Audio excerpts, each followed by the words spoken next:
Hi, folks. This is Rick Doc Walker, the DOC. This is John Kime, and you're listening to The Mess Hall with Rally Captain and Tailgate Ted. What's going on, everybody? Unfortunately, it's another Misery Monday, but it's about to get better because I'm back in the mess hall with my man, Rally Captain. Yo, what's up, everybody? Ted, man, I understand it's a Misery Monday, but I got to tell you, man, there's light at the end of the tunnel. 9 for 22. Just keep that in the back of your mind. And if you know what I'm talking about, and I'm sure our listeners know what I'm talking about, B-Rob, 9 carries for 22 yards for the young man's comeback. Let's get it. Yeah, man, I can't wait to talk about Brian. I was in the lots for a while. We had maybe 300 people come by the tailgate. It was awesome. A long day. I was the only one cooking. Thank goodness Mrs. Tailgate came and she helped out, and I had a chance to take a breather and sip of water and maybe a beer or a dozen. And the lots were fun, man. I had a good time out there. We had 20 veterans come from Operation Warrior Wishes. We hosted a Gold Star family out there, gave them a place to go pregame and some priceless memories. And a lot of people ask, why do you continue to do this? And that right there is why, because we get a chance to host all these fans that, a guy from Canada came, we had a guy from Dubai come out there. Wow. And that's why I'm never going to stop doing that unless a team forces me to stop, because we're raising money for a good cause and giving these people a home. I don't get a chance to walk around like you do. So I was curious. We know how the Eagles game was when you walked around. How was this Titans crowd when you were out there? They were actually, what's the word I want to use? They were actually optimistic because they didn't know what was going to happen. Now, naturally, everyone wants their team to win, and they were saying, "Now we're going to win." But then some folks said, "I don't know how this game is going to play out," and I predicted it was going to come down to the fourth quarter, and everyone was like, "Nah, Cap, this is going to be decided before then." I said, "No, I just have a feeling it's going to come down to the fourth quarter," and sure enough, my prediction came true. It came down to the fourth quarter. But overall, the Titans fans were cool, man. Were there a lot of them? Because I know I saw a lot towards the third or fourth quarter of the game on that away sideline. Did you see a lot in the lots walking around? Unfortunately, I did not, because I had to cut off. As you know, I had to leave a little earlier than I normally would have wanted to. So I didn't really get to walk the lots as much as I normally would. So, but when I was there, I didn't see as many as I thought I would. But once the game started, like you said, they were all over the place. Yeah, it was upsetting because I saw tickets going for $60 in a lower level. And I had a friend hit me up about clubs, and I sent them the email that we got from the Commanders saying that there are $99 seats in the club level. Well, there were seats going on the club level for $70 cheaper on StubHub. And yeah, when you factor in fees and everything else, it was still cheaper on StubHub to get tickets. So we're starting to get to that point in the season where fans are just selling seats versus doing that. And I'm going to implore you all, instead of selling your ticket for less than face value, consider donating it to Operation Warrior Wishes. This isn't a commercial. I've been working with these guys for a decade now, and they'll give you 100% tax write-off for the face value of your ticket. So if your ticket is $150, $180, get a tax receipt for that amount of money versus $60 on StubHub. To me, that just makes more sense from that tax donation perspective, unless you've already hit that. But, this is an accounting podcast. I just want to let people know that that is an option. And at one point, a couple of years ago, I ended up having to get buses chartered from Walter Reed because of all the tickets we had donated, because the team wasn't doing well. People didn't want to go. So because you don't want to be there doesn't mean another fan doesn't want to take advantage of that. And I met an organization called Tickets for Kids, and they work with underprivileged youth that don't get a chance to go to things like this, and they'll happily take your seats and they'll give you that tax credit as well. And I'm not trying to tell fans to dump them, but if you don't want to go, or if you can't make it for whatever reason, let's see if we can put those in the hands of, maybe some people that don't get a chance to do it and for a good cause, and maybe keep away some of those away team fans from flooding our stadium. And it's a good thing that you're doing that, Ted, because a lot of times, like what you're telling me right now, I didn't know. So you don't know what you don't know. So, yeah. So the fact that you are putting that out there to people because I'm telling you, man, I didn't know. And not to say that I'm all knowing or whatever have you, but there are a lot of fans who just don't know. So thank you, brother, because I believe help other people who are looking for that tax write-off who honestly are unhappy with the production on the field. We know it happens week to week. So if you can kill two birds with one stone, I implore you to do it. And like Ted said, hey, this isn't an ad for them. This is just letting the unknowing know. And I appreciate it, man. Yeah. I mean, it's just, we all want to go out there and have fun. And we can only control the stuff outside the stadium and in the stands and that experience. We have no control over what's going on the field. We can definitely talk about it and we can raise hell about it. But, you know, I try and provide a good environment. You try and provide a good environment, and we definitely are.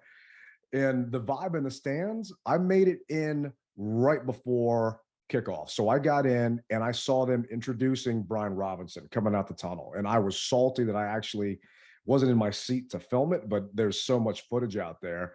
And I just couldn't be happier for that kid. I had a feeling that he was going to play the game. I think you owe me a beer in Chicago. But I do. We talked about it and saying, I got a feeling he's going to do it. And if they call him out in those stands and to come through that tunnel last, just the goosebumps you feel because you couldn't be happier for him, knowing the adversity he has been through. And now he is, granted, wasn't starting the game, I don't believe. I think AG started, but that they called him out of the tunnel was phenomenal. I mean, I'm taking that as a win. Well, like you said, he didn't start, but I'd say almost 6 plays or something to that effect, he was in the game. And so I couldn't believe it. So I was okay with him not starting, but basically 6 to 7 plays, I want to say, into the game, he came out. Man, my heart goes out to you, young man, straight up. Oh, definitely, man. And this was actually a clip of the media talking to B-Rob after the game yesterday. So, Brian, what was that moment like when you came out of the tunnel and they announced your name, the last one called? That was great, man. Just feeling all that energy from all the fans. You know, obviously everyone who kind of missed the time that I was gone, and you know my teammates waiting on me at the end of the tunnel. Man, it was just one of those, you know, remarkable feel. I can't really explain it, honestly. Did you happen to have a moment on the field where you reflected back on what happened and knowing where you are now? Actually, I put all of that behind me. After I took the field and I prayed about it, and I put all of that behind me. You know, my focus was on being on the field and helping my team win. So, I kind of put that behind me, honestly. Yeah. There were some fans that were talking pregame, leading up to this, that it was going to be too much pressure on Robinson. Everyone was looking for him to potentially change this game. And to put all that pressure on a rookie that's coming back after being shot, really, I felt that he handled himself well. He made the best out of his opportunities. Granted, we didn't have a run game yesterday. So I'm not upset with B-Rob at all for the fact that I think from a rushing perspective, we only had, 43 yards on the ground? It just came down to it. Our offensive line's bad. Yeah. And 22 of them came from him. Yeah. So, yeah. He led the team in carries. He had 9. Carson had 5. Some of those are definitely scrambles, and AG had 3. And Jonathan Williams, the guy that you were calling about last time and were saying, hey, let's give him the rock, was active, but he got injured. So he got taken out of the game and didn't get a chance to do anything. So I'm not sure when that happened or what happened, but I don't see that he actually had a carry. One person that did get benched that I was surprised, but also happy to see, was William Jackson III. And I'm not sure if you noticed that when you're out there. Yes, I did, and I called for that. I told you last week that if anybody needed to get benched, it was him. I also have some other guys, but we'll get into that at a later time as well. Yeah. Oh, there are definitely a couple other guys that I would love to see not take a snap. And actually, I'm looking at the snap counts right now, and I don't see that Jonathan Williams actually got a snap. So I could be wrong. I'm curious to see when he got hurt or when it happened. But the interesting thing is he on special team? potentially, yeah, he definitely is on special teams. Okay, So that's probably maybe when something happened. I'll have to look it up while we're doing this to see what went on. Yeah. Regardless, he didn't get a chance to get a carry, and he had some good carries last week against the Cowboys. And if he was active, it would have been nice to actually see him get a chance to do something. But seeing them finally bench, William Jackson III, I listened to the radio feed. So I bought a AM FM Walkman, and yeah, they still make those. Then I listened to Bram and Julie in London, and there's maybe a 2 or 3 second delay. But the nice is you're not streaming on your cell phone, so I can actually listen to their call when you're in the stands because you miss a lot of things. You're not sure what's going on. And Julie's a very good friend, and so is Bram. But hearing that they shot him down, the media actually asked Rivera about what happened to William. Earlier in the game, it looked like you guys might have moved on from William Jackson. What was your thinking there, and could you kind of take us through that situation? Well, we just decided to make a change. And why was that? Because we decided to. With Jackson, how much of that was that his benching the missed tackle on 3rd and 1 there? Well, I think, again, is we make decisions based on the flow of the game, and that was one of the things that we decided on. So there was a 3rd and 1. And for those watching this on our YouTube channel, we'll put this up so you can actually see the video where William Jackson just completely whiffed on Derrick Henry, went right at his ankles. Henry basically just stepped over him and just looked down and laughed. And I'm exaggerating a little bit, but he hasn't played well. He hasn't done anything this season. He's getting paid a ton of money. Everyone knows that. Stealing money. Basically. And William Jackson actually spoke to the press in the locker room, and I couldn't find an audio clip of this, but he said, "I'm hurt. I've got a bulging disc in my back. They know that, and I'm not playing well right now." So it was very odd that Rivera didn't say a single thing about William Jackson being injured and having an issue with his back, because he didn't play against the Cowboys, I believe. I don't even remember him actually coming in there. I don't think he did, but he might have. There was a game where he didn't play. He played. Okay, so there was another game where he didn't play. And I remember we had Wild Goose. It was probably the Eagles. It was the Eagles game. And Wild Goose came in. And William Jackson said, "I've been banged up." So did he get benched for poor performance? Or did he get benched and sat down because of his injury? And I think it was because of poor performance. I think that he's just trying to cover himself and saying that he's hurt, and that's why it's not working out right now. Regardless of what it is, Ted, here's the deal. Your performance on the field shows that you aren't doing what you're getting paid to do. Okay? Let's take all our feelings out of it. Let's take all our feelings out of it. You're not doing what you get paid to do. So if you want to come back and say that you're hurt, okay, I'll buy it. But at the same time, don't dress out. Don't make it seem as though you're good to go when you're not. And then when all of a sudden a mistake gets highlighted and you're the cause of it, well, hey, here's the deal. Okay, don't dress out. That's all I'm saying. Be man enough. If you're man enough to say that you're hurt and this is going on, then be man enough to say, I can't go this week. Period.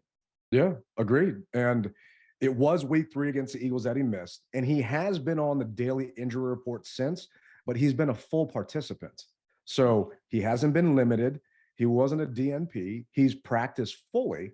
And this is what Jackson said in the locker room. He said, "I fight through it for my teammates, but things happen. I was just playing through hurt. It just seemed better to let somebody else go in. I got a disc, and there's nothing else I can do about it." You didn't have a problem with your disc before. You're a casualty to the team as well as yourself. Next, man, if you are not putting the best 11 people in on offense, defense, and special teams, you're doing yourself a disservice. And you'll get a very minor hat tip from me for the coaching staff sitting him, because St. Juice played better. He didn't have that bad a game. I mean, we got burned deep by a no-name Titans receiver because Bobby McCain lost the ball in the air. But I'm hoping this is a permanent change and that we don't see William Jackson out there as a starter. And granted, we don't have depth at DB. So he's going to get in there assuming he is healthy, because I don't want to see Wild Goose ever. But it's a step in the right direction to fixing the defensive problems. And the defense is not the issue right now. It's the offense. No, exactly. And It really is. one thing a lot of fans might not have known is Scott Turner was up in the booth for the game. So he wasn't down on the sideline. I'm not saying the team's listening, but we have been yelling, and a lot of other people have, put Scott upstairs, let him see the field, let him see what's going on. And is it a coincidence that Carson threw for 359 yards with Turner up there? I don't know. We have to see if this is a trend that the offense is going to start doing better. The problem I have is the offense just looked bad. And this is Carson talking about how you fix it. Carson, I know with 4 straight losses, it's hard to look at the positives. From what you see, are these easy fixes? Like, can this be an easy turnaround, or is there more to it? I think so. At the same time, I haven't watched film yet, and hard to say fully. I know some of the penalties and just communication things are for sure easy fixes and things that I can help out with. And so I'm confident we will get those fixed and get it ironed out. But as a whole, we got to watch the tape and learn from it. But I know we're right there, and there's a lot of good football teams in this league, and we just got to find a way to get a win and stay the course. I don't know if what's going on is fixable. Unfortunately, I think it's a problem with roster construction, and I've been harping on that for a while now. And I don't see someone coming in off the street. I don't see a hidden gem trying to take care of all this. The only bright thing I can say is Tyler Larson is coming back. That is our backup center. Nick Martin had a horrible game. There were some snaps that didn't even make it to Carson's shins. And, Wes Schweitzer isn't a center, but he's played center. Nick Martin has been a center his whole career. And he's not going up against DeMarcus Lawrence or whoever, Micah Parsons lining up in front of him. The fact that he could not get a snap to Carson and his shins, he just throws everything off. And I'm not blaming all of this on him, but that's a position you have played your entire NFL career. There was no excuse for the performance that Nick Martin put out there. And also, more importantly, Andrew Norwell. That guy was a turnstile. And I was going to say something a lot worse, but he was a turnstile. He was just horrible yesterday. There's just no way around it. Well, Ted, we talked about benching William Jackson. And if you can bench William Jackson, you can bench Norwell. Now, he may not be, at this point, we may look at it and say, well, who you got? I'm willing to try anybody. And I know the team, after they look at the tape, will be able to say, you just can't do that. You saw it last week against Dallas. You can't do that. We see it this week. Dude, he's a liability himself. So if he's hurt, if he's going through whatever have you, put somebody else in, and I'm willing to try with someone else than him right now. I really am. Straight up. Yeah. And your backup is Chris Paul. So Chris Paul, offensive guard, we got from Tulsa. Chris Paul, come on. You're the next lineman, and the Commander's price is right. Chris Paul, come on, brother. I mean, that's all I'm saying, man. At some point in time, you say it's fixable, which I know it is fixable. But the thing is, how much of your pride, and this is what I feel, it's your pride of who you pick, and they're not doing well. So because of that, take your pride out of it and put somebody else in. That's what's needed. We got a gut check. We got a gut check, bro. And right now, it seems as though our players are trying. We've got talent on this team, Ed. We've got a lot of talent. It's just a matter of putting them all together. And you know what? A lot of times I call this line gumbo. And I say gumbo, and you're a cook, so you know what I'm about to tell you. And anybody else who's a cook, they know what I'm about to say. Gumbo has a lot of things in it that you probably wouldn't eat by itself. But once you put it all together, it all comes together for a good meal. That's gumbo. So our offensive line right now is gumbo. And I saw some new guys on the line yesterday who did okay. But it seems like we're coming back to this one guy. Now, the center, okay, I got you. But I'm not focused on a center right now. I'm focused on Norwell. Yeah. So take him out, put somebody else in. Let's see what we got. What do we got to lose at this point? Come on. Carson snapping his leg. I mean, I hear you. I don't disagree with you. I think the problem is during practice, Chris Paul has not looked good. The thing is, we see how bad Norwell is. So you got to assume Paul is better. And until we see it in live game action, we're not going to know. And the thing is, I don't know if that's going to help. There's a thought of when Sam Cosmi gets back, you move Cosmi in to right guard. So this way you take Norwell out of there. And then you move Sadiq Charles, who you drafted to replace Trent Williams, out to tackle. So not sure that's what's going to happen. And really, we're shuffling the deck chairs on the Titanic right now. We are. We're 1 in 4?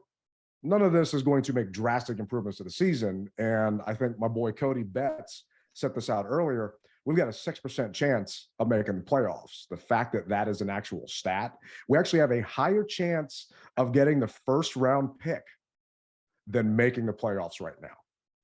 And, you know, it's sad to say, and we're not going to start talking about draft position. And no. I am not a believer in tanking. If you're a believer in tanking, sorry, you're a loser.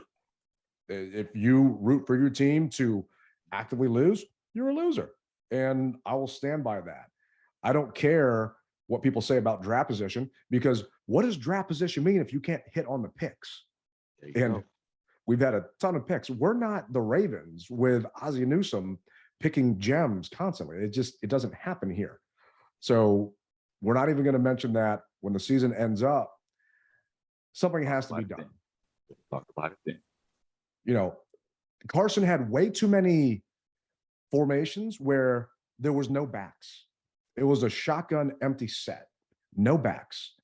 And when he doesn't have someone beside him, it's almost like his security blanket. It's almost like his little teddy bear that he carries around that makes him feel comfortable if there's an RB sitting beside him.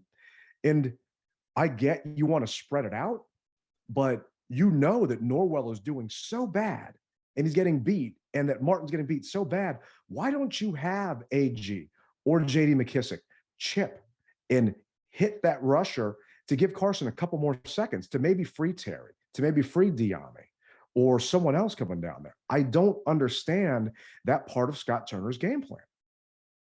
Well, I did see, and I'm sure you saw it, where there was, I think, a couple plays where the tight end motioned to the backfield. It looked like the old, what do we call that, where Griffin was playing? We had a tight end in the back. It was Paulson would be in the backfield along with the running back. Well, it was basically a shotgun pistol formation where your tight end was beside you and you had a running back behind him. Yeah, I saw that. So, I saw that, and when that play happened, we did very good. So it's almost like, why didn't you kind of stick with that a little bit? Yeah, because like you said, that gave Carson that extra maybe mind numbing thing that he needs to help himself get through it. But I saw that and it helped him. I'm just surprised we didn't go back to it more often. And I really think it's tendencies. Every play caller has the tendencies that they go to.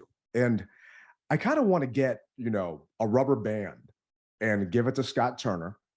And every time he wants to call an empty set, have him snap that rubber band and stop himself. It's like, you got a buddy that's trying to stop smoking, and, he's on Nicorette, he's got the patch, he's got the gum and everything else, but he's still taking a puff every once in a while. So you get him that band to stick on his wrist, and then that pain and that reaction starts putting your head, oh, I shouldn't be doing this.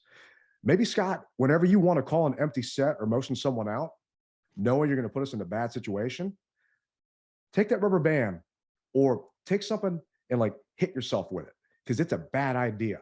And there was one play in particular where it was an empty set and we were on the goal line, and Carson, I want to say it was maybe a second, and just got rid of the ball. And I don't know if that was the first and goal or whichever one. We got to go back and look at it For those that are wondering, it's Monday the 10th at 11:30 that Riley and I are recording this. I didn't have a chance to rewatch the game because I don't want to look at it anymore. But that interception, he almost threw in the end zone where he was throwing the ball away. Away. I mean, the man has a cannon and he just lofted it up there like it was a fadeaway jumper at the buzzer. And we are so lucky that defender caught it out of bounds. It's just so many things, man. So that wasn't my end zone. And so when I saw it, I didn't know really what was going on until obviously the replay. And I just couldn't believe it. I just hit my head in disbelief. But fact is, it did go out of bounds. We were able to live another down, fight for another down. So I was happy about that, but just unhappy about what I saw a couple seconds before. Yeah. And I know we all were. I mean, think EB from the Junkie said we had a 76% chance of winning the game. Some stat he saw, maybe it was on Next Gen, when it was 1st and goal at the 2. And to walk away with nothing was just so unbelievably frustrating. And speaking of frustrating, this is Rivera getting asked a question by my friend Scott Abraham over at ABC7. Ron, 4th straight loss. I know you're not one for excuses. How did we get to this point? How did this happen, and how do you plan to fix it? Well, we're going to play better. We're going to practice harder. We're going to go out and play football. Any changes you can talk about right now? We'll see what we're going to do after we get an opportunity to review the film. Okay. Yeah. Last one. Ron, is it panic time right now? For you, maybe, but not for me, Scott. Why? I'm not going to panic. Why? Because there's plenty of football left, okay? We're going to work our butts off to get better. That's all we can do, okay? I mean, that's the truth of the matter is, you know, and again, if you work and continue to work, eventually it's going to change. And that's what we're trying to do. We're trying to change it. This is not going to happen overnight. It's never going to happen overnight. When is it going to? I don't know. But I will say, and I don't disagree with some of the thought process, there is a sense of urgency. And I hope everybody in that locker room has the same sense that I have. So Ron was pretty testy during his press conference yesterday.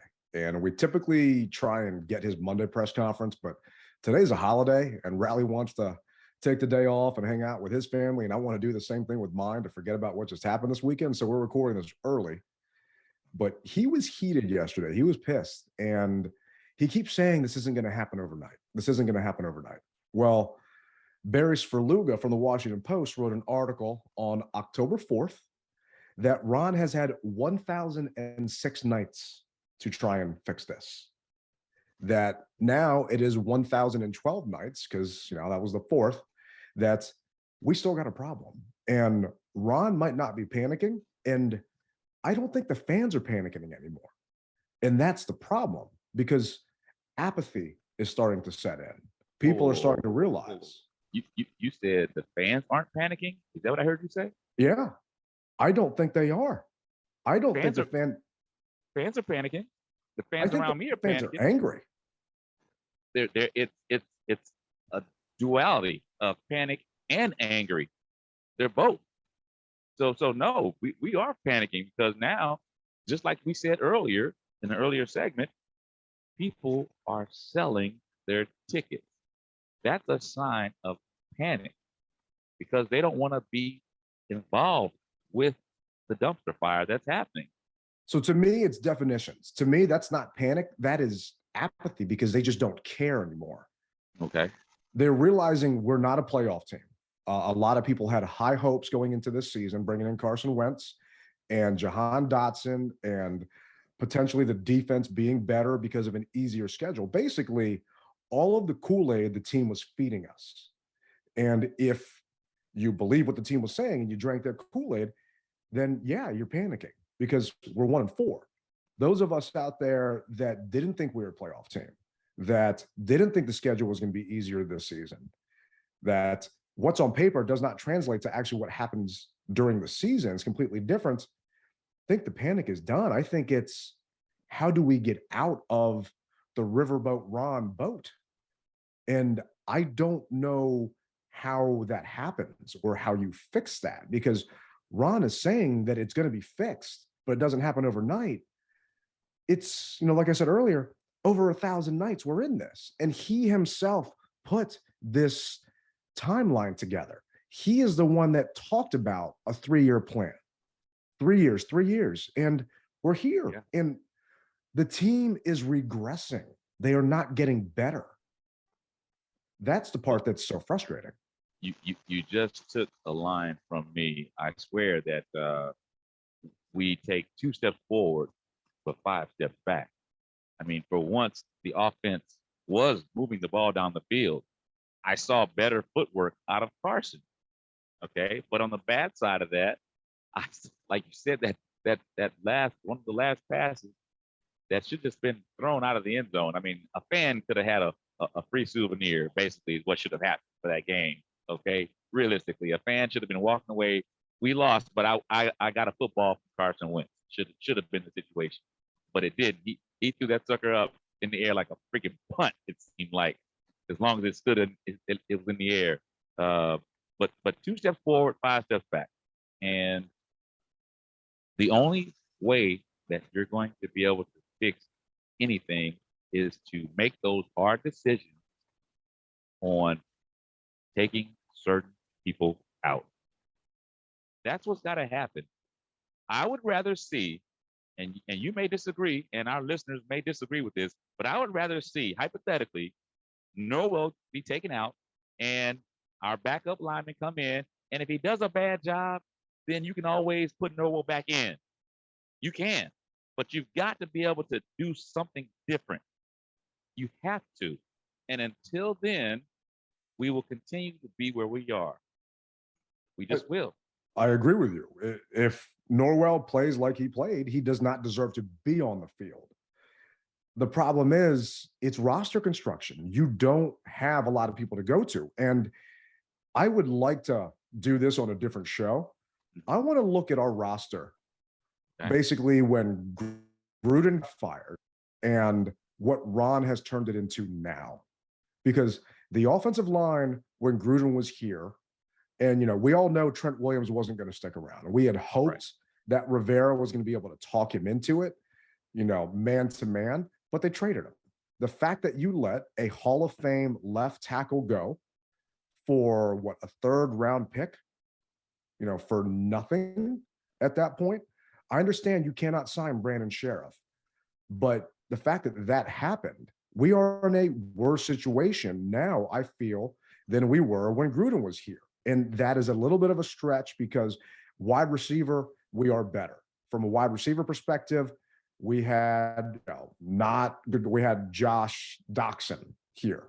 We had Terry McLaurin here. We had Paul Richardson. So wide receiver, better. Offensive line, worse. We had Trent Williams, Eric Flowers, Chase Rie, Brandon Sheriff, Morgan Moses. Those guys are studs. And right now, the only person that's still here from that line is Chase Rie, and we know he's gone. He's hurt. For the rest of the season. Yeah. Well, here's the other thing, though, Ted. And no, go ahead. I'm sorry. You're about to say. No. Go. Well, what I was going to say is this. For the last 4 years, all we did was beef up our defensive line. And as you said, our offensive line guys have slowly been picked off, and you've replaced them with underperformers or underachievers. All right. So that same way that you beef up the defensive line, you're going to have to do the same with the offensive line. You just are, because we know between Allen, Payne, Chase, Sweat, we know that somebody is not going to be able to get paid. However, it's going to be time to go back into deep into your doggone pocketbooks and pay those guys, because you got them here. Otherwise, we're going to be flip-flopped again. In the next several years, what we touted, our defensive line, we are now going to be flip-flopped to have to pay money for the offensive line. And now those guys are going to, as you know, slowly start being picked off. And we're going to be right back 3 years from now. We're going to be right back where we're having the same conversation and saying, but God dang, man, the defensive line was so good. Or like we said before, the offensive line was so good. Now here we are. So it's you're danged if you do, danged if you don't. But at some point in time, you got to change that and bite the bullet and do what you got to do. See, the thing is, Allen, Payne, and Sweat were great Jay Gruden picks. the only defensive line pick was Chase Young. And Chase was a no-brainer. And you've got people that want to have revisionist history saying we should have taken a quarterback. Rivera would not have gotten this job if he told Dan Snyder that I am drafting a quarterback with a second pick. He had to try Dwayne Haskins out. You know, God rest his soul. This was Dwayne's second year. You cannot punt from Dwayne Haskins that early. There's no way the owner or any franchise would have let you just kick it that quick, other than Josh Rosen that got punted from whatever team drafted him first. So we weren't going to get a quarterback that first year, so they had to take Chase. Is Chase going to be good? Maybe. Is he going to be great? I don't think so.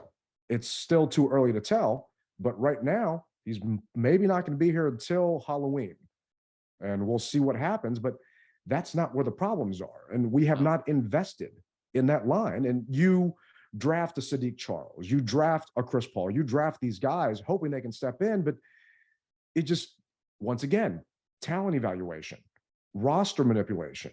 These guys are not good at it.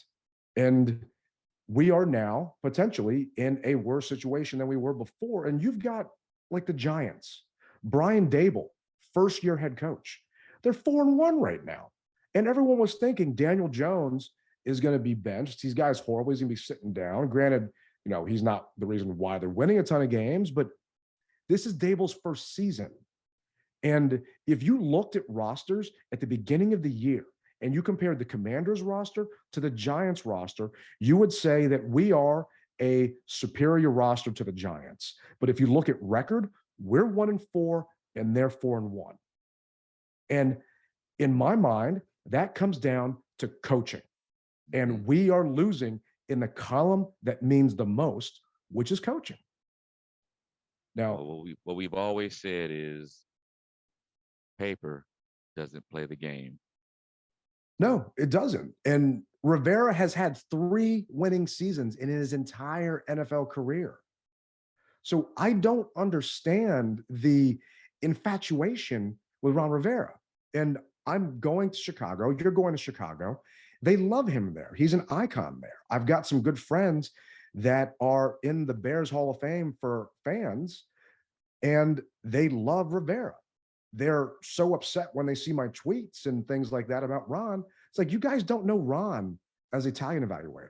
You don't know him as a coach. You know him as a player for the 85 Bears. 85 Bears. That's what you, exactly. You hit it on the head. That's what you know him as for that short stint. Well, how many years has it been since 85? Let's move on, you know?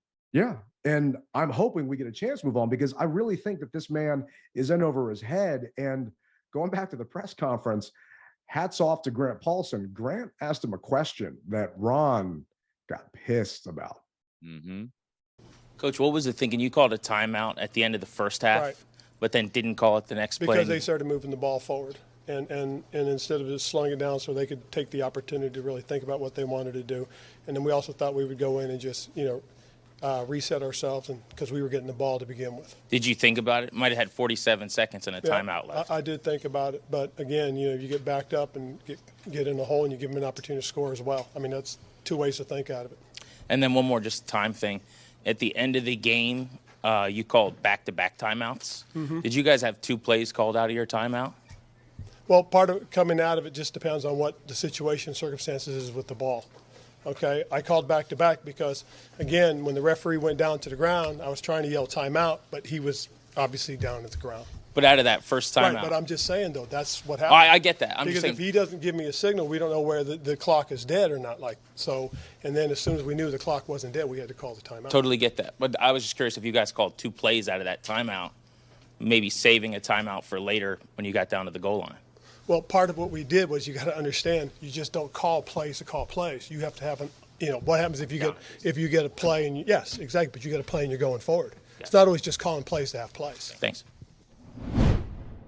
And this is where the old dog new tricks thing comes in, because other coaches understand it's not just down and distance, it's situational awareness with the clock. And going back to the clock, we had a chance in the first half to potentially call a timeout and get that ball back with maybe 50 seconds. Mm-hmm. And I brought this up on our Cowboys recap. It's like they didn't trust Carson or want to give Carson a chance to move that ball down the field. In the Cowboys game where we had a minute and a half. Okay, I somewhat get that because in Dallas, you got to worry about Parsons, you got to worry about Lawrence. Mm-hmm. But there is none on that tight defensive line that scares you like the Cowboys pass rush does, or the Eagles pass rush, or the Lions that just blitz everybody. You didn't have faith in your quarterback to potentially get us into field goal position and do something. And to not give Carson a chance to potentially have those two plays in his pocket or to even trust him, and you're wasting those timeouts. And those timeouts were key because 1st and goal from the 2. If you're listening to this, you watched it, unless you're a family member of mine that is just doing it to support us. But 1st and goal from the 2. I mean, you had no timeouts. Shout out to the family members listening. We appreciate it. we really do. Actually, my sister-in-law came to the game with me the other day and has never been to a game before. And I don't think she watches the games religiously like we do. And Yeah. I do know she's a subscriber. So we appreciate all the family members and everyone that subscribes. We really do. But man, 1st and goal from the 2 with no timeouts, with 19 seconds left, you put yourself in a bad situation. And Grant's question was legitimate. You wasted those 2 timeouts there. You call one, great, but calling both of them, knowing you have no timeouts left, you just screwed yourself. And John Keim went back and watched the film this morning. God bless him, because I could not go back and do it. And here he says, Tennessee did a really good job defending the last sequence of downs.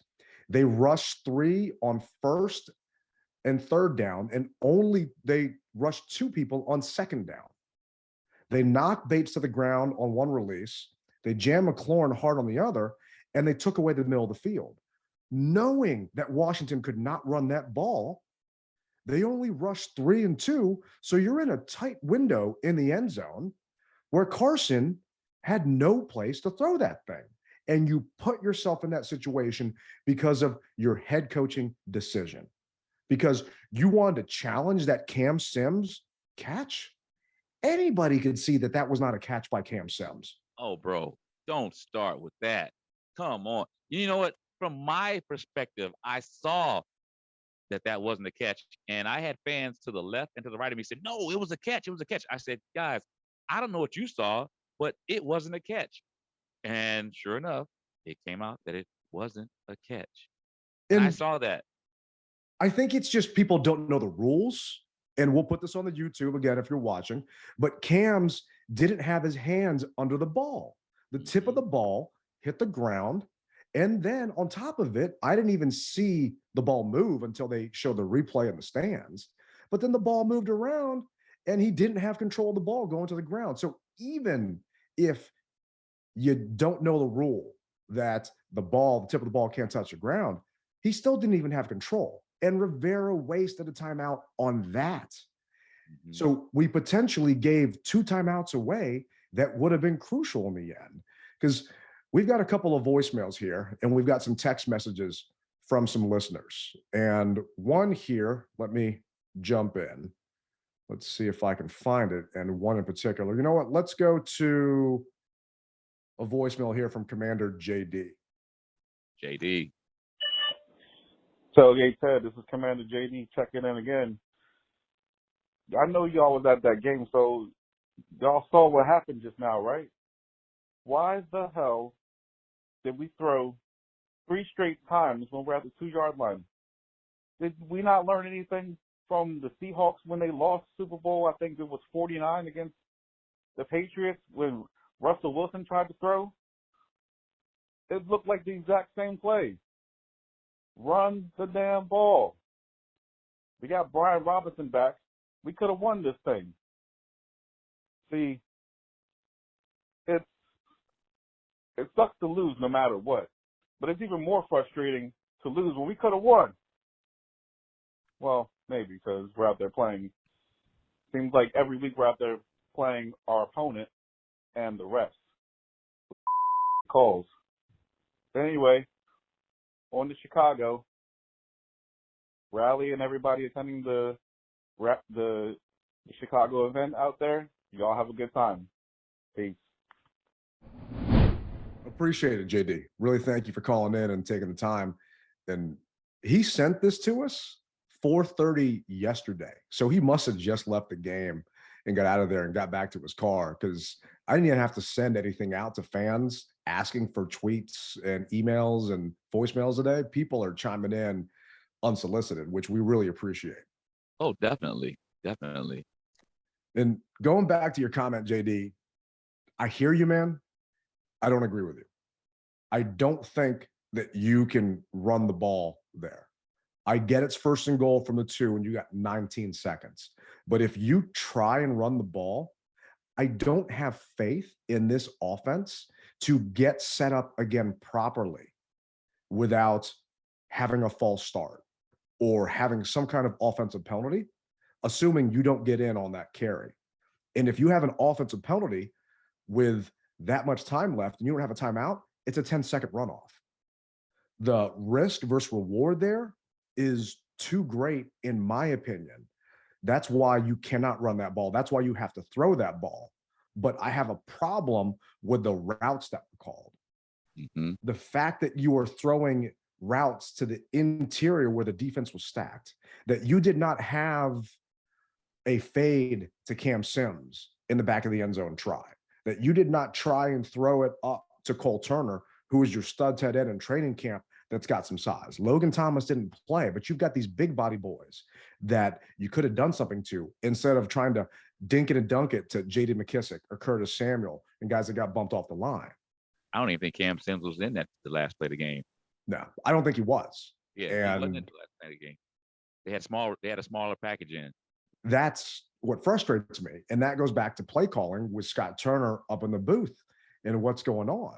And I don't know if you agree with JD, but I don't think you can run that ball in that situation with that time on the clock.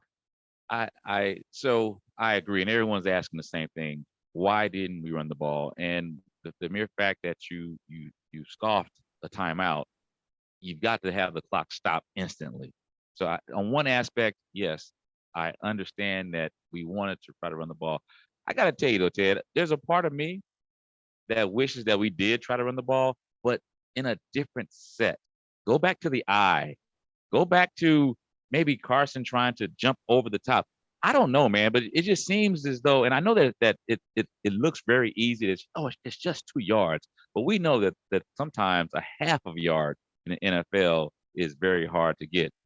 But what I would almost think about is, since we want to talk about the 85 Bears, how you say, hey, Allen, Payne, we know you're banged up, but I need big bodies on the line.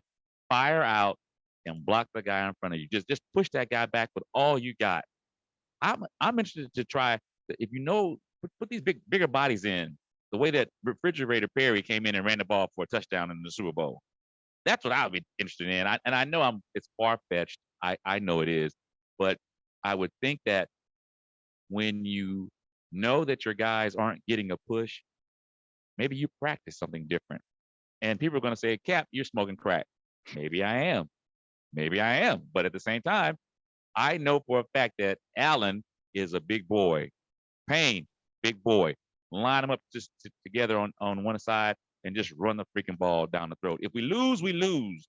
But I'd rather lose that way than the way that we lost. So I understand what JD's saying, and I know Monday morning quarterback, you can say whatever have you, but Ron Rivera, if you're listening, put some of those stud defensive guys on the offensive line in a short situation like that and have them fire out. And they did have a couple eye sets where they're going double tight and triple tight. So it's in the playbook. They do have them. Granted, this is not with defensive linemen coming in. This is with your tight ends coming in, and they can't even afford to go jumbo because you don't have enough linemen anyway at that point. And jumbo is when you bring an offensive lineman in as an eligible receiver and he's lining up as a tight end, even knowing he's just going to block. To me, if you do that, you have 4 bites at the apple if you throw. Yeah. You get 2, maybe 3 if you're lucky, if you run. And that's assuming you don't have an illegal procedure penalty that gives you a 10-second runoff. So there's just too many things in that scenario that could go wrong. But I do appreciate people's thoughts on it. I just think it was the right call, but the wrong play design. And this is where losing Jahan Dotson hurts you the most. He is our red zone threat. We saw what he did against Dallas. We've seen what he's done. He's got 4 touchdowns, and yeah, all of them in that red zone. And he's got a knack for getting open in those short yard situations. And you lost that today and yesterday. And really, I think that's what caused part of us to not have a good chance. And I don't know if whoever took Jahan snaps in practice this week just didn't do those routes like Jahan does there, but something obviously has to change. And hey, maybe your refrigerator Perry scenario, dude, we're 1-4. Let's bring everything out. Maybe start putting a suggestion box at FedEx Field and fans can start chiming in with napkin play designs. No, it's not a matter of napkin play designs, but what I'm saying is you have guys who I feel, and once again, this is Rally Captain's view. This isn't anybody else's view. You have guys who, look, you line up the guy in front of you, fire out, look at the ball since it's going to be loud at the end of the football field, into the stadium. Look at the ball. When the ball is snapped, you fire out and hit that guy because that back is coming right behind you. You got to try to run the ball, man. You just do. And because, like you said, they were set up perfectly to be able to defeat the pass, especially that particular pass. So, but hey, I'm not going to harp on it. It's done. You can't change it. The Bears are up next. Yeah, they are. And we'll focus on the Bears on our next show. But this is a text we got in from Rafael Rubio. Rafael said the last play at 3rd down and 2 goal at 9 seconds left on the clock, it was extremely loud at the end of the field. Carson had a hard time listening to his helmet with hands over his ears, and I believe he could not hear because, one, he looked at the sideline like a motion to repeat it again. And this is a text message. So I'm not sure if Rafael sent this in with talking to text and having it transcribed, but he did panic. You can see it. Throwing the ball at the 13-yard line where he was at the back after the snap, there was more opportunity options of a better play design. I was told and seen there was a lot of injuries, Commanders on the sideline. Last option here, run it through with 24 or 8 and push would have won the game. Basically, Raf's saying we should have ran the ball, saying that we could have had a bootleg, we could have did a reverse. They asked Rivera, why did you not try and move Carson out the pocket? And Ron said that if you bootleg, the play takes too long to develop and you've got 19 seconds. I'll add personally that also if you bootleg, you are immediately eliminating the other half of the end zone because your quarterback is only looking at the half he is bootlegging to. Unless you're Patrick Mahomes, you're not throwing backside across your body to the other half of the end zone. That's just asking for disaster, and we all know what happened anyway. But a bootleg isn't going to work there for that reason, and Ron addressed it. A reverse, it takes too long. You have 19 seconds. You're going to waste too much time on the clock for that. And Monday morning quarterback, I get it, and I do appreciate you chiming in, Raphael. I just think in that situation, because you put yourself in a bad situation without having timeouts, we were stuck where we were. Okay, I got something for you, Ted. So this wasn't the last plays of the game. Well, actually it was, but it wasn't on the 2. And you'll understand where I'm going with this in a second. And our listeners will understand where I'm going with this in a second.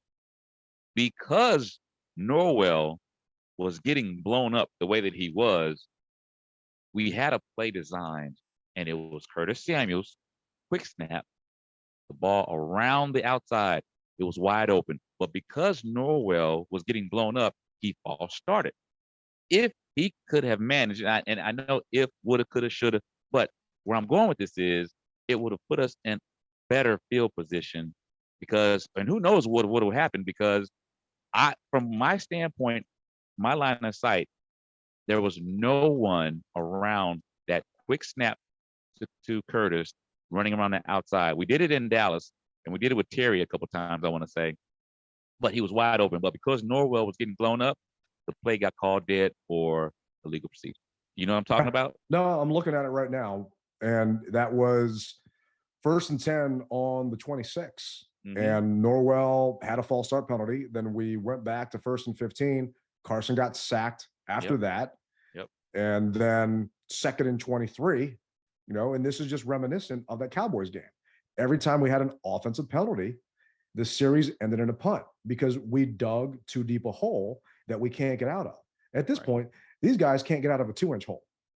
I mean, a false start penalty should be something that you can overcome.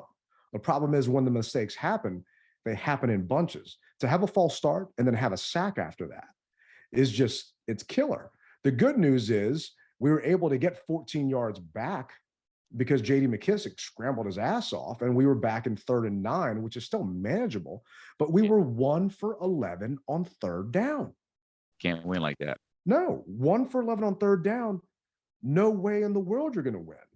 We were 0 for 9 on 3rd down. We didn't get our first 3rd down until our 10th try. So there's just, and it wasn't because of penalties. And there were definitely a lot this week. And jumping into it, we had 9 penalties for 71 yards. Those little things add up. And the penalty that I want to say really turned the game around was that roughing the passer penalty on F.A. Obata. And Obata just killed us with that call. And it really shifted the momentum of the game at that point. And there was nothing that we could do to come back. It was 3rd and 8 from the 40. And Obata, I have to go back and look at it, but everyone I'm hearing talk about it says it was a legit call. If you watch the Tom Brady roughing the passer call that the Falcons got against him, I mean, they basically sneezed on Brady and they called roughing the passer. So we'll put that up on the YouTube as well. But this Obata hit on Tannehill was crazy. And that completely changed it. And, we all know what the end result was. Yeah. But jumping back into the text messages, we got one here from Tim Trainer saying, I guess this is a statement and question rolled into one. It's my belief/theory that the Snyders will fire Coach Rivera seconds after the forthcoming big news drops to act as a diversion to the newest scandal. Not that Ron Rivera doesn't deserve it regardless with his win-loss record. What are your thoughts on that? I don't think that the team, or not the team, that the Snyders are waiting to fire Ron when bad news drops. Because nothing they're going to do is going to distract people from whatever news drops. And me, I don't want to speculate on bad news dropping. And it's why Rally and I have not focused on the supposed things that are coming out. Is something coming out? I don't know. When it does, we'll address it. Yep, exactly. But there's no reason trying to see something that may not be there, or when it happens, we will obviously give our take on it. But until then, we don't know. Yeah. And I'm not one of those that is chasing down rat holes. I remember when the whole Ron Rivera being friends with Epstein rumor came out, and I got text messages from anchors at different TV stations in the market asking me if this was true.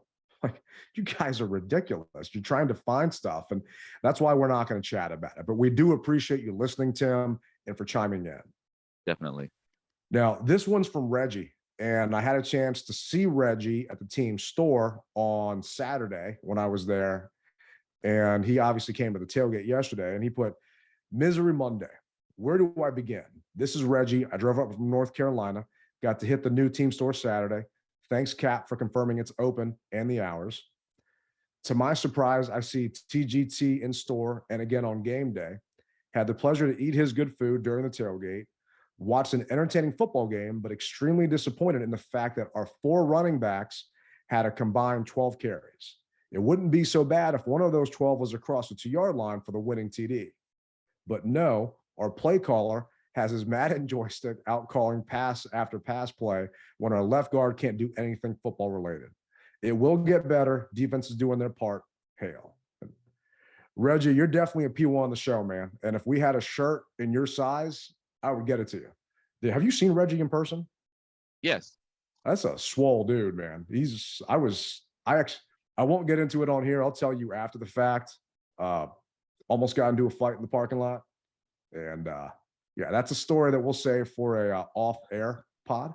Well, wait a minute. Maybe I haven't met Reggie. It's a different Reggie then. Yeah, if you met Reggie, you would know. He's got some muscles, man. He's a big dude. And I'll send you his tweet that he took a selfie there. But maybe Reggie, can you play right guard? Because they could use you, man. I was joking that I played left tackle in high school. And granted, I've lost 30 pounds in the past, couple of months. I don't think I could suit up at right guard, but I'd like to try. I think Reggie could play right guard right now. We could probably just get him a jersey and take Norwell out and put him in. It goes back to something that we said, and I'm gonna let you jump back into this, but you let Eric Flowers go for whatever reason. And we still don't know the full story behind that. Maybe they'll have a 30 for 30 and Eric Flowers, ESPN will come on and tell you, well, the reason why I didn't come back to the Redskins / Washington football team / Commanders is because then we'll know. But until then, anyway, let's move on. Well, they offered Flowers an extension. They just lowballed him. And Flowers basically got insulted with the offer and said, no, I'm not coming back. So well, there you have it. He also isn't on another roster. So either he's made enough money and will only come back for a certain dollar amount, or he's just done. And I also don't think that bringing Flowers back is going to fix the problem. He's going to help because we know what he did when he was here. But if Flowers does get signed, this isn't going to get fixed. We're still shuffling the deck chairs on the Titanic. And well, yes, it's not going to solve the problem, but it will answer some questions that fans such as myself and even you have said we think that he could be better. Oh, he's got to be better. Yeah, that's all. That's all we're saying. I mean, I think you would be better than Andrew Norwell. I'm not knocking you. I'm just saying somebody's got to be better, And I'm going back to The Replacements. It's a fun movie. Love it. It's about the Washington Redskins, for those of you that don't know. But I remember they brought that sumo wrestler guy in. He came in during the strike season, and they had this big sumo guy in there. Maybe go to like a sumo spot. Maybe you can find someone that way and get them to just stand there. And that way he's got to at least go around him because he can't go through him because the guy's too big. I don't know. You got to do something, man. Yeah. But we got another text message here, and I'm trying to see who actually sent this. Going through. This is a text from John. First, John sent me a picture of a guy in the stands asking who this was. And John, I don't know who that guy was you took a picture of. I'm not sure. But he put, just another misery Monday. There has to be changes. I love my team and always will root for them. But once again, clock management and calls are horrible. Let's just go to the end. Don't we have Cam Sims, 6'5", Armani Rogers, 6'5", John Bates, 6'6"? Why are we throwing the ball in the middle of a 2-yard gap between the line of scrimmage and the end zone? Coach Rivera is a great guy, but he was let go from Carolina after losing to Washington, and then we hired him. He brought up a staff from Carolina. Now all of our top free agents, Norwell, Turner, are turnstiles in the middle of our line. If it is this or that didn't work in Carolina, why would it work here? Okay, on a Thursday, and let's go get a win. And I agree with you, John. I mean, we got Rivera fired. After we beat them, the Panthers fired him. They were so embarrassed that they lost to us, they canned their coach. We brought him here. And granted, Rivera is a coach that we had to have at the time. Yeah. I think we're all in agreement there. But that time is up. And I'd like to see a change. I just don't think we're going to see a change in the time frame that it needs to happen. Well, just like we won't speculate. We won't speculate. Time will tell. We won't speculate, but we got another voicemail here, and this is from Robin. So let's let Robin chime in here. You got Snickers? Not This going one's going anywhere. to be a minute. Okay. Good morning from a native Virginian in upstate New York who is in mourning, spelled with a U between the O and the R. Think that us fans all feel like that today. To start off on a positive note, applause to Stephen and Ted as our rally captain and Hell Barbecue host. Both of you work so hard to assure that our team's fans have a fun and memorable experience at our home and away games. Thank you. Now for my thoughts as a senior fan. First and foremost, I feel sorry for the generation of young fans that have not known the winning years as I once did. If our team wants to fill the seats at FedEx Field and have the support of their fan base, we all know that the tradition of winning needs to return to old D.C. I do not see that happening with the current regime that is at the helm of our team.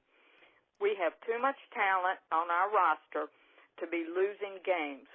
Perhaps changes need to occur from the top down. In my honest opinion, we need young, innovative coaches and more youth. I sound like a broken vinyl record that has a scratch, repeating the same thing over and over again. It's the 90th year anniversary of our team, and in my opinion, very little effort has been put forth to commemorate 90 years of the burgundy and gold. If ever there was a year to bridge the generations, that was and is this year.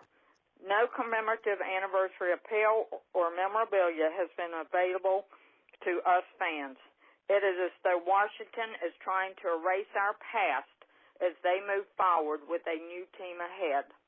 My thoughts for the future: our team has 2/3 of a season left.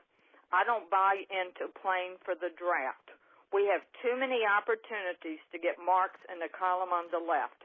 I, for one, and I feel confident that I am speaking for thousands of other fans, want to smile on Sunday afternoons.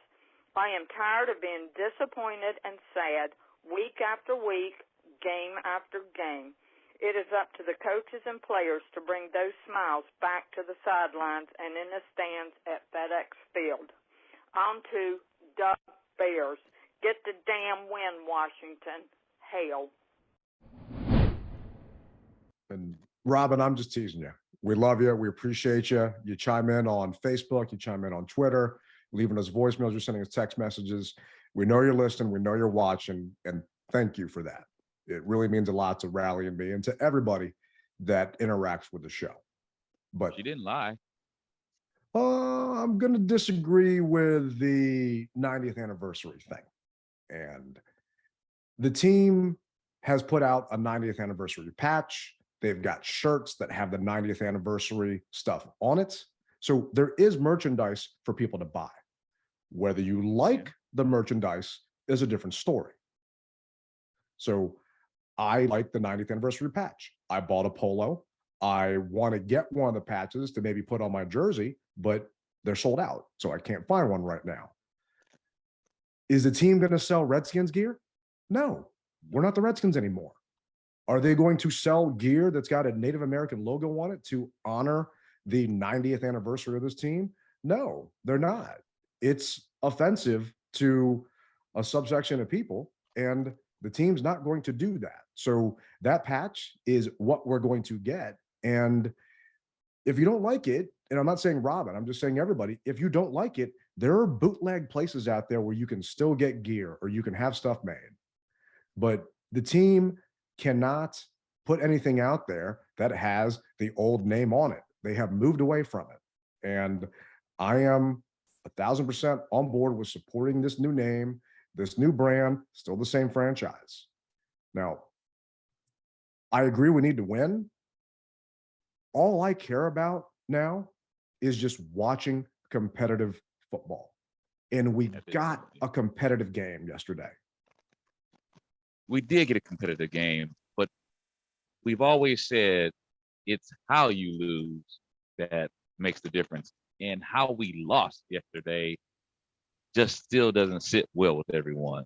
It was a very competitive game. And once again, my hat goes off to the defense because they have stepped up. My hat goes off to the offense, certain parts of the offense, because we were able to move the ball. It's just I honestly believe we've got to reshuffle the deck and put some new guys in. And I know you said you don't want to see Wild Goose, but the mere fact is they are trying. And if it means putting, as I said, taking what's his name out, if it means taking Norwell out and putting in someone else, then I'm willing to try it. And if the experiment fails, then at least we'll be able to say we tried. That's what I care about. We tried. We may not win, but hey, look, we tried. So instead of doing the exact same thing from week in and week out. Thing is, there are 53 guys on a roster. You will lose, and I think it's already starting to happen, but you will lose your locker room if you do not put the best 11 starters on the field. And mathematically, they're still in it. They're not making the playoffs. I hate to break it to people that still are holding and grasping onto that, but mathematically, they're still in it. So until they are 100% out of this thing, they're not going to try and put in young bucks to get experience. And I know what you're saying is not to put them in to get experience, but just to get some other options. The problem is the depth of this roster, the talent level that goes from your first string to your second and third string is a drastic drop. And if you were to try and put in those second string and third string guys, you are now doing the other guys on the team a disservice. And Rivera said this himself when Dwayne Haskins got benched. He said that I've got 52 other guys in that locker room that I also have to take care of and put the best option on the field. So he sat Dwayne. Now, eventually, he's probably going to have to say the same thing about Carson, that Carson just isn't getting it done. But Carson did have 359 yards yesterday and a QBR of 102. I don't put this game on Carson as to why we lost. There's definitely a lot of things, but if your defense holds someone to 21 and they hold Ryan Tannehill to 181 yards and Derrick Henry to 100 yards, you would expect to win this game. If I gave you those stats ahead of time and Carson had 359, you'd expect to win this game. It came down to the last series not having timeouts. It came down to 9 penalties and not converting on third down. That last drive was a 20-play drive. 20 plays. 2-0. Why can we not get that on a consistent basis? Why can't we do more than have 3 and outs? That's where some of the frustration is, for me at least. And I do agree that there is talent out there, but I always like to think of, okay, and this is a bad example because the Rams aren't doing well this year and neither are the Bengals. But look at the Buffalo Bills. The Bills are on fire right now. Is there anyone from our team that the Bills would take and replace from their team?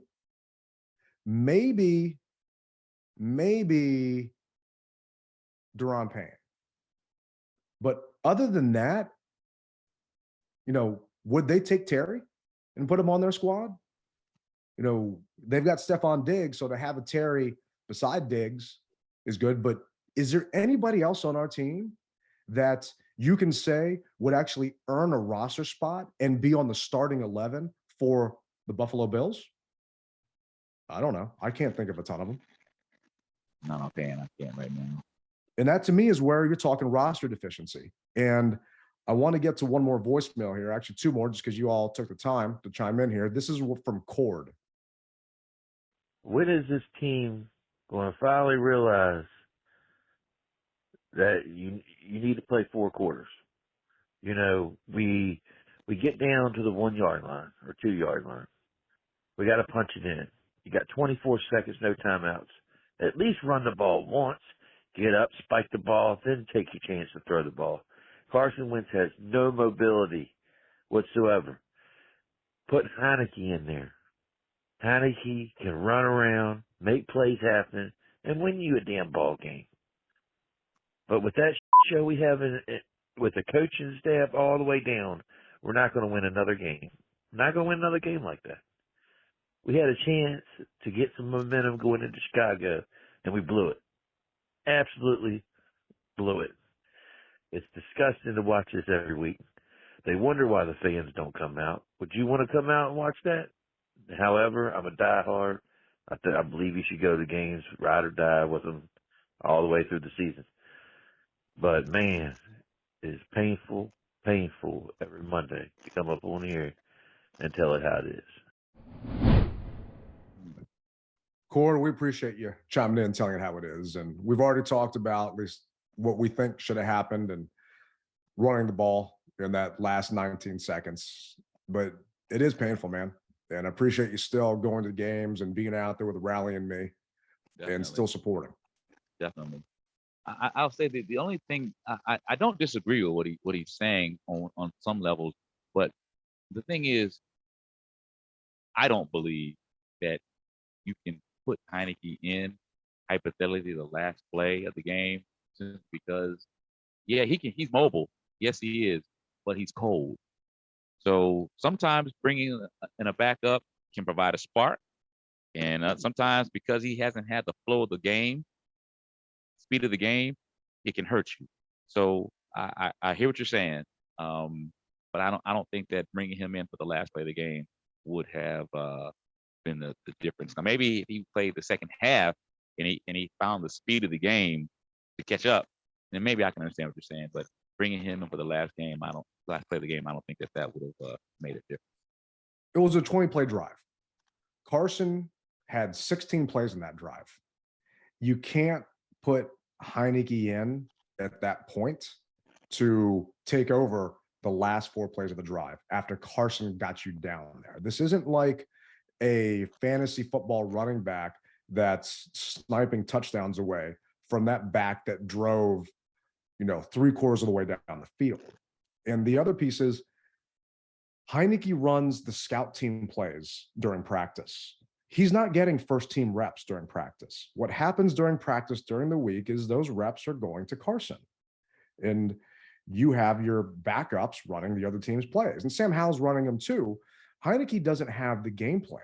He doesn't have the timing down for what's going on.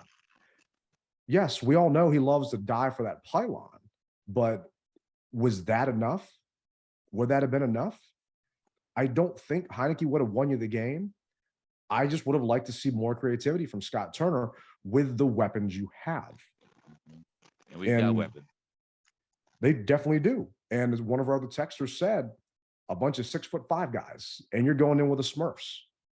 It's what are you going to do? And obviously it didn't work. And given the situation again, you hope Scott Turner would have changed things. But unfortunately, it collapsed to what it was. And this is our last voicemail from Johnson. What's up, guys? Look, again, I'm doom and gloom for this team of 3 names. What I witnessed Sunday, again, lack of discipline. We have no discipline on this team. Play calling, no discipline, nothing. Defense look good. Special teams sucks. Overall, we need to get discipline back on the team. It's as simple as that. Johnson out.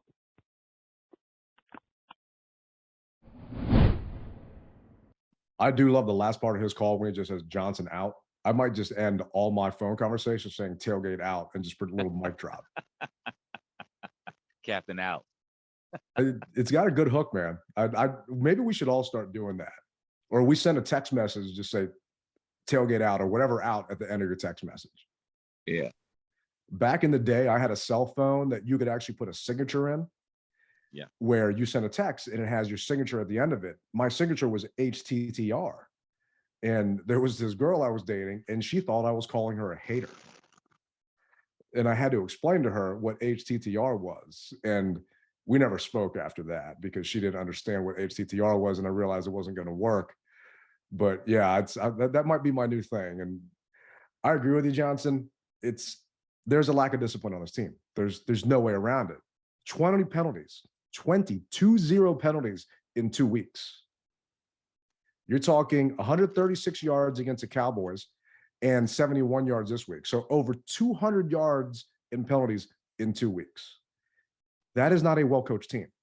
That is not a well-disciplined team. And I would expect, and I remember, and I was actually going to cut it up, but I ran out of time this morning, Ron Rivera talking about, you do this my way, and his whole spiel. Well, Ron, your way right now isn't disciplined, and it's just not working. And I'm not sure what we're going to do to get it fixed, but I want to try and end this on a positive note. And instead of a good, bad, and ugly, let's just talk about who would get to wear your rally chain this week. Well, Ted, I've got a bona fide first teamer, and then I've got an honorable mention, if I may. All right, give me your first teamer. De'Ami Brown. He's my first teamer for being simply because he scored on 2 deep balls, and that's what we brought him in to do. And so because De'Ami was, in all intents and purposes, he was fighting for a spot on the practice squad. He just was. But because of my man being out, he's my brain part, but because Jahan was out, Jahan being out, he was able to step up. So he gets to wear the rally chain. My honorable mention is Montez Sweat on defense. I don't hate those at all.